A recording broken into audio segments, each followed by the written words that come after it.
Adventures of Irvingman!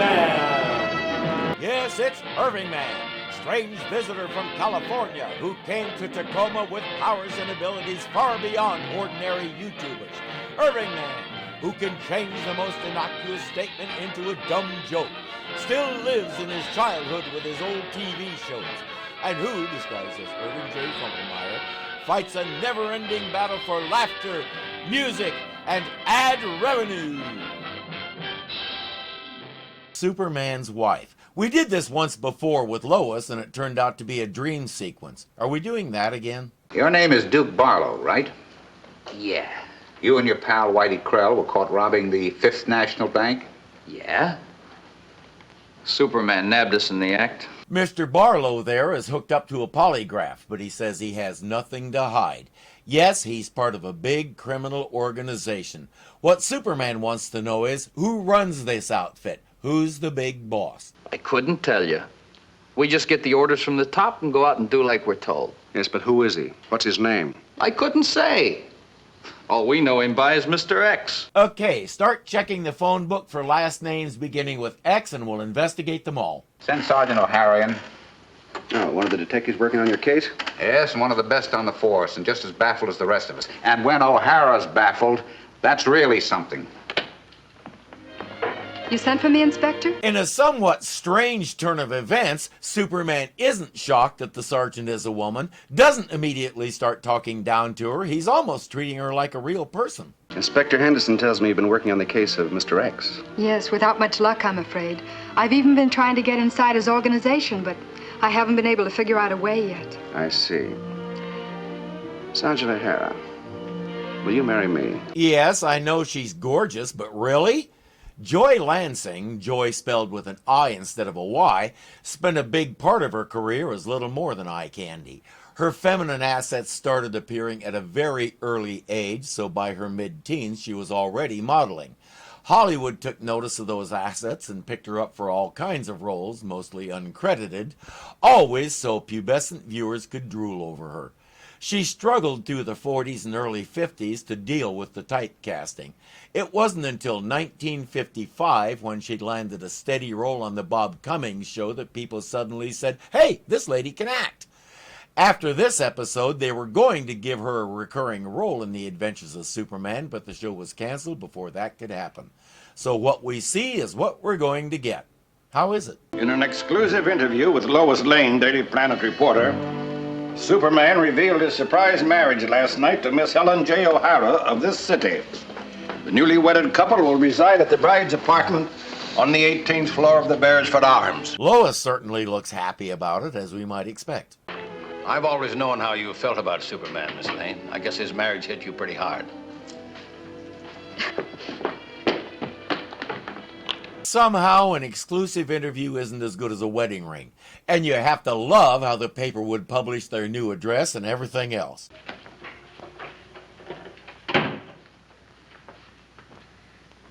We didn't have a bit of trouble grabbing her, boss. Yeah, that story in the Daily Planet told us where she lived, and the rest was easy. I was sure it would be. What's the meaning of this? Why should these men take me out of my apartment and bring me here against my will? That didn't take long. It's easy when the whole world knows where you live. Shall we say that I had an impulse to have you here as my guest? And when I have an impulse, I never fail to gratify it. So, welcome to my headquarters. Headquarters? Who are you? My associates call me Mr. X. You must be the man the newspapers are talking about. The head of the Crime Syndicate. Now you whip your gun out of your purse and say, "Hello, Mr. X, I'm Sergeant O'Hara, and you're under arrest." Oh, wait, she's not carrying a purse. Now you whip your gun out from the thigh holster under your skirt. Oh, wait, she's not Honey West either.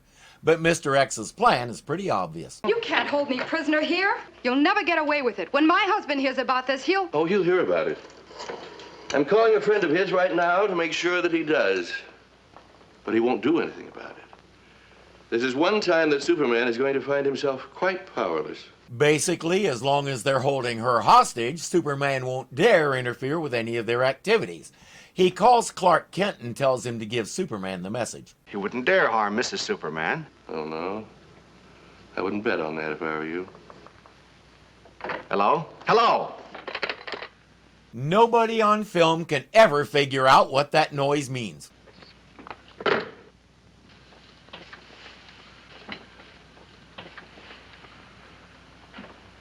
It was a little obvious, but Mr. X took the bait anyway. You see how clever I am? Superman won't dare try to rescue you. The only way he can protect you from harm is by staying away and keeping his nose out of my business. Oh, that's clever, all right. Almost as clever as Superman conveniently getting married and all the rest right about the time everyone's looking for you, so the first thing you do is drag his wife into your inner sanctum and reveal yourself to her. You've got it all figured out, haven't you, Mr. X? You'd be surprised how well I have it figured. For instance, take this television camera. It's a closed-circuit camera that transmits back to the receiver next to him. He tells Blinky to set it up at Pier 96. I guess we'll find out why later. Right now, step 2 of the plan involves a call to Perry White. What do you know about Pier 96 down at the harbor? Pier 96? Well, it's one pier beyond Pier 95. Well, that's a big help. Pier 96. Isn't that the one they haven't used for the past 2 or 3 years? Right. Have you heard about anyone parking a bathysphere down there recently? Well, don't look at me. I didn't park it there. What is a bathysphere? It's a ball you play with in the tub. No, another term for it is diving bell. You get in it and go down into the ocean to study stuff. Somebody seems to have left one at that abandoned pier, and there might be a story in it. Perry says, let's go. The 3 of them will investigate it.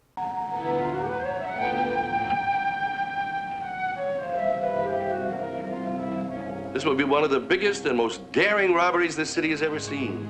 $3 million, just like that. But why are you telling me all this? Because you'll never repeat it. Next question, what does it have to do with Perry and a diving bell? Hello, Kent speaking. What's that? You say you've got Lois and Jimmy and Mr. White.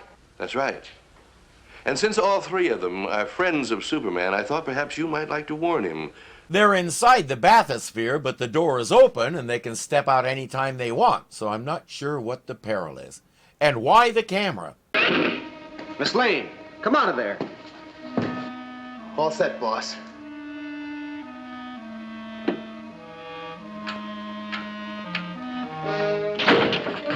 So he knows when to do that. The bathysphere immediately starts descending and takes them down to about 250 feet. Superman, this is Mr. X. I warn you, don't try anything rash if you value the lives of your companions and the safety of Mrs. Superman. Lois says, now what? Well, Miss Lane, I could break out of here and swim to the surface, but... Then why don't you? We'll swim up with you. Not at this depth, Jimmy. The water pressure would crush you in an instant. Divers have gone deeper than 250 feet, and not one of them has been crushed. Neither would these guys. They would, however, stand a good chance of getting decompression sickness, commonly known as the bends. At that depth, you're actually breathing something like 8 times as much air as you do on the surface because of that pressure. When you breathe really dense air under pressure like that, nitrogen dissolves in your bloodstream. As you come up, the nitrogen changes back to gas and it has to have some place to go. That's why deep divers sometimes have to spend hours hanging off a line at various depths, letting the nitrogen slowly off gas from their systems. Let it out slowly enough and it won't hurt you. Our heroes don't have that option because they don't have any extra air. So even though Superman got a little of the science wrong, the result is still the same. They can't do it. Blinky should be back from the pier at any minute. You come help me with the dynamite. You, gonna leave her here alone? She won't escape. As you can see, the windows are barred. The door has an excellent lock. Just make yourself at home. Don't you want to shove a nice cream pie into that smug face? She can't get out, but there are some things she can do. Superman, can you hear me? I may not have much time. Is that your wife? Mr. X and his crime syndicate are planning the biggest robbery they ever pulled. There's an armored truck taking $3 million in currency to the Federal Reserve Bank. It's coming by a back road, but Mr. X knows the route and the schedule. It has to cross a certain wooden bridge, and that's where Mr. X has put the dynamite. The car falls into the ravine. He and his men swoop in and grab the cash. Bada boom, bada bing, many money. Superman, this is Sergeant O'Hara. Mr. X and his crime syndicate are planning the biggest... Now we see who's clever. They think she didn't have time to give him the message, so they're not concerned about him. Superman, this is Mr. X. Too bad your wife turned out to be a policewoman. I'm afraid she's about to retire from the force. Permanently. As for you and your companions, I regret to inform you that I've decided to let you stay at the bottom of the harbor from now on. Question. Superman can fly, right? Why can't he just fly up and push the top of the diving bell and lift it out of the water? If you were only on the outside, you could just lift the bathysphere up to the surface. Lift it? That's it. No fair. I thought of it first. Except his idea is slightly different than mine. Now that plate holds the cable to the top of the sphere. If I can pull the plate off and get hold of the cable, I can pull us up. Of course, a little water may come in, but I don't think it'll be dangerous. Well, don't just stand there.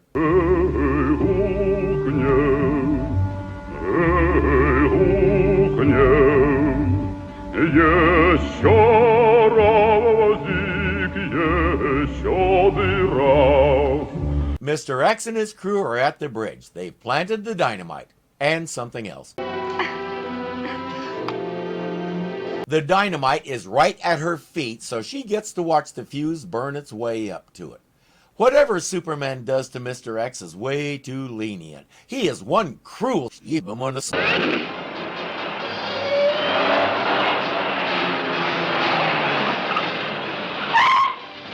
Stop! Turn around and take the other road into town. Hurry! His wife is tied up on a bundle of dynamite, and he stops the armored car first. Hey, Soups, let's have a discussion about priorities. Superman! Come on. Reach down and pull the fuse out, and you can save the bridge, too. Never mind. Now let's go collect our $3 million. Superman! I'm sorry to disappoint you, gentlemen. The only place you're going is to jail. Hey, what'd you say? Superman! Shoot him, you clown! Shoot him!